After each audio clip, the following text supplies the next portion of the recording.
Kasih sayang seseorang yang selalu ia berikan kepadamu adalah satu harapannya agar dirimu selalu bahagia untuk selamanya.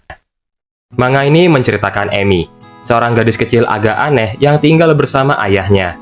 Dan tentunya Emi sangat mencintai ayahnya. Emi sadar bahwa dia sangat berbeda dari anak-anak lainnya, bahkan untuk anak seumuran dengannya. Ketika Emi membawa pot di genggaman tangannya, saat itu kita melihat lengan Emi hampir putus. Dan saat lengannya putus, tentunya pot yang ia bawa terjatuh ke lantai.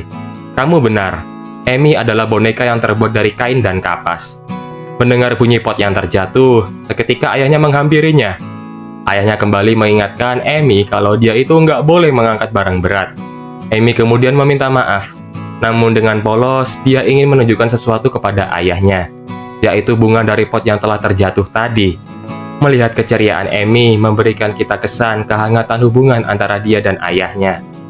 Ayah itu sangat baik. Dia menjahit lengan Emi kembali yang terjatuh. Dia membersihkan pakaian Emi yang kotor karena tanah. Dan ia senantiasa membacakan cerita untuk Emi sebelum tidur. Emi mengungkapkan bahwa ayah sangat memperhatikannya. Tapi ia tahu seseorang yang sangat ayah cintai itu bukanlah Emi si boneka, tetapi putri kandungnya yang namanya juga sama, Emi. Di sini Emi bercerita kalau pada suatu hari ayah menjadi mabuk setelah minum minuman. Dia memberitahu Emi kalau ayahnya sudah membuat boneka sejak dia masih kecil. Kemudian ia menikah pada usia 27 tahun dan dikaruniai seorang putri yang manis. Tapi saat itu dia terlalu sibuk dengan pekerjaannya dan tidak pernah melihat apapun yang ada di sekitarnya. Ia pun kemudian dihukum karena perbuatannya selama ini, yaitu ketika putrinya berusia 5 tahun, istrinya membawanya pergi bersamanya. Saat itu Emi bertanya, apakah hal itu membuat ayah sedih? Tentunya itu membuatnya merasa sedih. Ia baru sadar saat dirinya kehilangan mereka, putri kandungnya dan istrinya tercinta. Dia dan istrinya selalu bertengkar, teman-teman. Tapi setelah ia pahami, ia sadar bahwa istrinya terlalu baik untuknya. Mungkin ini adalah cara baginya untuk mengikhlaskan kepergiannya. Dan di saat itu juga, ia tidak bisa melanjutkan lagi menceritakan masa lalunya. Karena ia benar-benar mencintai putrinya Emi. Bahkan sekarang pun setelah 30 tahun kemudian, jika ia memiliki kesempatan, dia benar-benar ingin sekali melihatnya. Di sini Emi hanya mematung, melihat ayahnya yang tak sanggup memaafkan masa lalunya. Tapi setelah itu, ia melihat kembali harapan dan semangat hidupnya ketika saat dirinya membuat boneka untuk mengusir kesedihannya. Begitulah cara Emi lahir.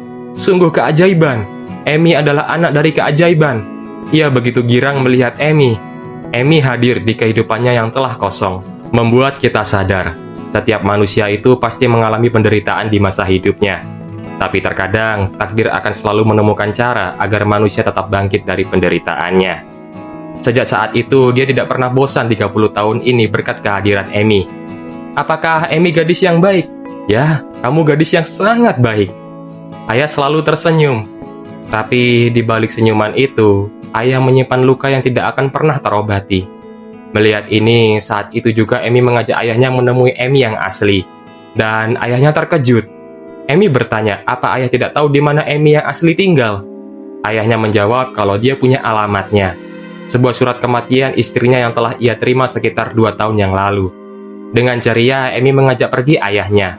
Tapi sayangnya, ayahnya tidak bisa melihat putrinya lagi. Karena ia tidak memiliki wajah untuk melihat putrinya lagi setelah sekian lama. Mendengar ini, dengan polos, Emi mengatakan bahwa wajah ayah itu baik-baik aja padahal. Ayah juga nggak kehilangan beberapa bagian di wajah. Ayah Emi terkejut, seperti tidak menyangka jawaban polos putrinya. Ia mengatakan untuk melupakan saja, karena dia sudah mendapatkan semua yang ia butuhkan. Emi bergumam pada dirinya sendiri. Akan lebih baik jika Emi adalah Emi yang asli. Emi si boneka tidak bisa menandingi Emi yang asli. Padahal Emi selalu ada di sisinya. Saat itu Emi ingin sekali membantu membawa barang belanjaan ayahnya. Namun ayahnya menolaknya karena barang tersebut berat. Mendengar ini Emi merasa sedih. Apakah dirinya tidak berguna? Seorang ayah tentunya tidak sanggup melihat putrinya merasa sedih. Ia kemudian membeli satu tangkai bunga dan menawarkan untuk membawa bunga itu kepada Emi. Seketika Emi merasa senang dan menerima tawaran ayahnya. Melihat momen kecil ini membuat bibi penjual bunga merasa sedikit terkejut.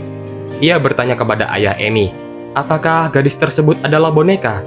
Amy khawatir, apakah dia itu menakutkan? Seketika bibi penjual bunga tersebut menyangkalnya, karena ia mengungkapkan bahwa melihat boneka hidup saat ini itu menjadi fenomena yang langka. Karena memang dahulu kala, di negara ini salah satu kreasi pengrajin akan memiliki jiwa, jika dia menciptakannya dengan sangat hati-hati. Bibi penjual bunga tersebut merasa takjub, dan itu adalah sesuatu yang luar biasa, karena Amy diciptakan oleh pengrajin yang hebat. Amy turut menambahkan bahwa ayah selalu memperbaikinya, memeluknya, dan ayah hangat seperti matahari. Benar-benar tidak ada habisnya Amy menceritakan kehangatan ayahnya, teman-teman. Setengah tahun kemudian, ayah Amy tidak bisa bangun dari tempat tidurnya. Bahkan ketika Amy membawakan makanan untuk ayahnya tak sanggup lagi menerima buah tangan anaknya. Ia hanya bisa berbaring, mengucapkan terima kasih kembali sambil terbata-bata. Terima kasih, Amy. Di tengah-tengah momen yang begitu menyesakkan ini, ayahnya meminta Amy menerima 2 surat. 1 surat untuk bibi penjual bunga. Dengan polos, Amy merasa senang. Ini adalah kali pertamanya ia akan mengirim surat. Dan 1 surat lagi. Ini untuk putriku tercinta. Amy memanggil ayahnya kembali, dan memanggil kembali kedua kalinya. Ayahnya diam, tidak bisa lagi menjawab panggilan anak mungilnya.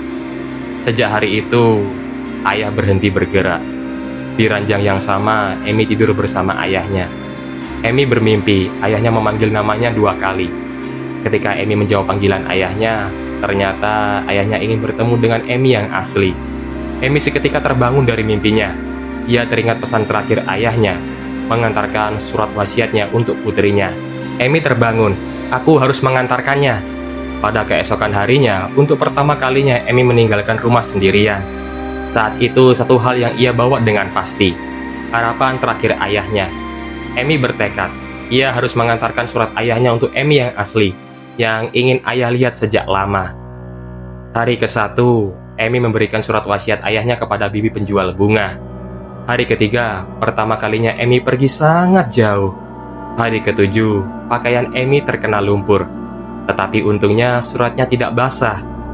Hari ke-14, mantel Amy terkoyak karena gigitan anjing. Membuat ia merasa sedih, karena mantel ini adalah pemberian ayahnya saat ulang tahun. Hari ke-18, Amy kehilangan sepatu kanannya dan tubuhnya mulai kaku dan berat.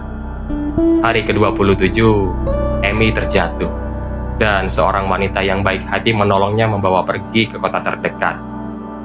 Hari ke-32, lengan kanannya terlepas. Ayah tidak ada di sini untuk memperbaiki Amy lagi. Ia merasa bersyukur karena bukan kakinya yang terlepas, sehingga ia masih bisa melanjutkan perjalanannya. Hari ke-37, Amy akhirnya menemukan rumah Amy yang asli. Sebuah perjalanan yang mengajarkan kepada kita arti ketulusan. Yang kita lihat bukan siapa yang melakukannya, tapi seberapa besar pengorbanan yang ia bawa. Akhirnya, Amy berhasil sampai di rumah Amy yang asli, teman-teman. Dengan kondisi tubuh dan wajah ia yang telah terkoyak oleh pahitnya perjuangan. Ia harus memastikan surat ini berhasil sampai kepada Amy yang asli. Ia ingin perasaan besar cinta ayahnya kepada Amy yang asli tersampaikan. Dengan sopan, Amy menekan bel rumah tersebut, menunggu sang pemilik rumah menemuinya. Setelah sang pemilik rumah membuka pintunya, Amy kemudian bertanya, apakah Anda adalah Amy yang asli? Dengan nada sedikit bingung dan ia berkata terus terang, asli? Ya, aku Amy. Amy mengambil surat berharga yang ia jaga hati-hati sepenuh hatinya kepada Amy yang asli. Amy yang asli terkejut, dan ini ironis. Amy yang asli menjawab bahwa ia tidak mempunyai ayah. Jika Anda ingin membuat sebuah lelucon, silahkan pergi. Dengan satu-satunya tangan Amy yang masih memegang surat, ia terkejut. Kemudian pintu rumah tersebut ditutup dengan keras, seolah-olah mengusir dengan tegas. Amy terdiam. Ia belum menyerah. Ia menekan bel rumah tersebut lagi. Setelah Amy yang asli membukanya, Amy bersikeras untuk tetap memberikan surat tersebut kepadanya. Sayang sekali, perlakuan sama kembali dirasakan oleh Amy. Pintu kembali ditutup dengan keras. Amy yang asli mengusirnya. Amy terdiam. Dengan harap ia berhasil menyampaikan pesan terakhir ayahnya. Namun beberapa saat kemudian ia berbalik arah. Melihat surat terakhir ayahnya tercinta, Emi hanya bisa mengusap matanya. Perjuangannya tidak bisa dirangkai kata-kata lagi. Bahkan angin pun tetap menghendakinya untuk terus berjuang lagi. Surat tersebut terbawa angin. Emi kemudian mengejarnya. Sayang, surat tersebut terbuka. Isi surat tersebut kemudian jatuh ke dalam genangan air. Dengan nafasnya yang terengah-engah, Emi mengecek isi surat tersebut. Seketika, ia teringat ayahnya yang selalu mengkhawatirkan Emi. Aku selalu saja merepotkan ayah. Tidak peduli bagaimana aku terlihat, aku tidak bisa menghentikan Emi yang asli yang dicintai ayah. Tapi meskipun begitu, ayah tetap mencintaiku, Emi yang palsu. Jadi setidaknya, Emi berharap paling tidak ia ingin berhasil memberikan surat tersebut kepadanya. Emi hanya bisa melihat isi surat ayahnya yang telah berantakan. Emi kemudian membaca isi surat tersebut tanpa sengaja. Untuk Emi, pada saat kamu membaca surat ini, mungkin ayah sudah tidak ada di dunia ini. Tidak bisa melihatmu kembali. Ayah telah menghabiskan 40 tahun terakhir memikirkanmu. Ketika ayah mencapai titik terendah, Emi adalah cahaya hidup ayah. Emi, kamu adalah anak yang manis dan baik hati. Kamu suka membuat masalah, tapi setiap saat waktu yang ayah habiskan bersama denganmu selalu menyenangkan. Ayah minta maaf, karena ayah hanya bisa memberimu tubuh yang tidak nyaman. Setiap kali ayah melihat foto putri ayah selalu berharap agar bisa membuatmu menjadi manusia sejati. Ayah selalu berdoa agar kamu selalu hidup bahagia, bahkan setelah ayah tiada nanti. Ayah mencintaimu, putriku yang lain. Emi tidak sanggup menahan kesedihannya. Emi selalu dicintai ayah. Kita baru sadar dan memahaminya. Surat tersebut diperuntukkan untuk putri tercintanya, Emi, yang selalu ada di sisinya. Di tengah malam dingin yang menusuk, Emi kembali melanjutkan perjalanannya dengan tubuh dia yang sudah tidak sempurna lagi. Emi kemudian terjatuh di tengah perjalanannya. Hari ke-37, tubuh Emi akhirnya berhenti bergerak. Malam itu, tubuhnya yang dingin bermimpi. Sebuah mimpi hangat, mimpi yang sangat bahagia. Mimpi di mana ayahnya memperbaiki lengan Emi seperti biasanya. Tapi ternyata, takdir belum mengizinkan Emi untuk beristirahat selamanya. Emi kemudian terbangun di suatu tempat asing. Ia mendengar suara seseorang di dekatnya. "Oh, kau sudah bangun." Orang tersebut adalah bibi penjual bunga. Ia berkata bahwa Emi hampir dibakar dengan api di tempat sampah. Emi saat ini berada di rumah bibi penjual bunga. Ia mengungkapkan bahwa sebelumnya ayah Emi memintanya untuk menjaga Emi jika sesuatu terjadi padanya. Dan mulai sekarang, Emi bisa tinggal di sini. Dari dulu, bibi penjual bunga selalu berharap ingin selalu ada yang menemaninya di rumah. Sejak hari itu, bibi penjual bunga mengajari Emi banyak hal.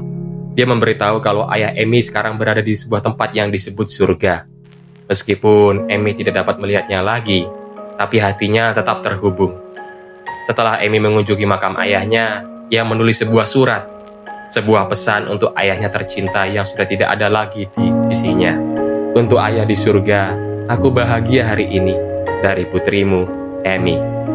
Cinta yang ia terima dari ayahnya, emosi yang ia rasakan, semuanya nyata. Saling menyulam menjadi satu ikatan perasaan antara ia dengan ayahnya. Terima kasih yang sudah menonton video ini hingga akhir. Terima kasih kepada Akagi Shun sebagai komikus yang telah memberikan sepotong moral bahwa yang membuat seseorang berarti bukan siapa dirinya, melainkan seberapa tulus ia mencintai dan bertahan demi orang yang ia sayangi. Judul manga one shot ini adalah Kataude no Emi.